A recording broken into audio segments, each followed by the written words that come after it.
সংগ্রামী ছাত্র জনতা, আজকের এই বিক্ষোভ মিছিলে এ পর্যায়ে বক্তব্য নিয়ে আসছেন বাংলাদেশ ইসলামী ছাত্র শিবিরের কেন্দ্রীয় দপ্তর সম্পাদক ছাত্রনেতা নুরুল ইসলাম। বিসমিল্লাহির রহমানির রহিম। বাংলাদেশ ইসলামী ছাত্র শিবির ঢাকা মহানগর শাখার উদ্যোগে আয়োজিত ছাত্রলীগের সন্ত্রাসী বাহিনী কর্তৃক সাধারণ শিক্ষার্থীদের উপর বর্বরচিত হামলার প্রতিবাদে বিক্ষোভ মিছিল এবং সমাবেশের সংগ্রামী ছাত্র জনতা, প্রিয় দেশবাসী, সাংবাদিক বন্ধুগণ, আসসালামু আলাইকুম ওয়া রাহমাতুল্লাহ। প্রিয় ছাত্র জনতা, আপনারা অবগত আছেন বিগত কয়েকদিন যাবত বৈষম্যমূলক কোটা সংস্কারের দাবিতে সাধারণ ছাত্ররা সারা বাংলাদেশে তীব্র গণ আন্দোলন করছে। তাদের এই ন্যায্য আন্দোলনে সাম্প্রদায়িকভাবে গতকাল সন্ত্রাসী ছাত্রলীগ বাহিনী কর্তৃক বর্বরচিত হামলা করা হচ্ছে। আমরা এই হামলার তীব্র নিন্দা এবং প্রতিবাদ জানাচ্ছি।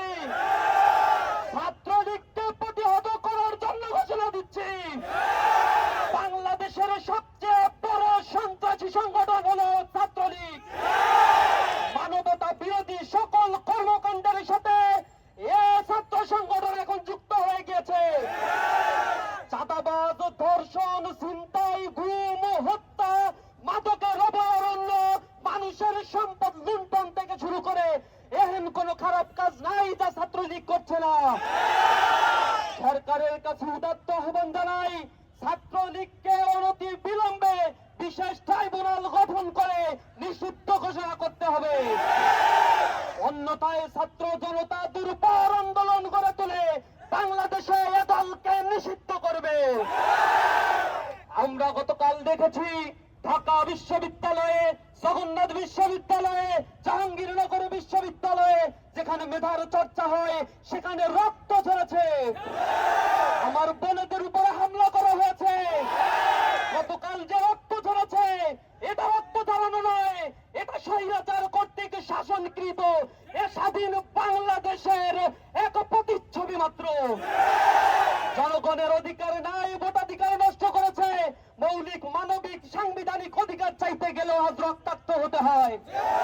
ইসলামী ছাত্র শিবির হুঁশিয়ার উচ্চারণ করে দিচ্ছে, ছাত্রলীগের গুন্ডারা তোমরা লাগাম দাও, অন্যথায় ছাত্র জনতা এই বাংলায় তোমাদের কবর রচনা করবে। সকলকে আজকের এই বিক্ষোভ মিছিল পরবর্তী সমাবেশে উপস্থিত হওয়ার জন্য অসংখ্য ধন্যবাদ, মোবারকবাদ জানিয়ে আমার কথা শেষ করছি। আসসালামু আলাইকুম ওয়া রাহমাতুল্লাহ। পুলিশদের প্রতি আহ্বান জানাই, আমাদের কোন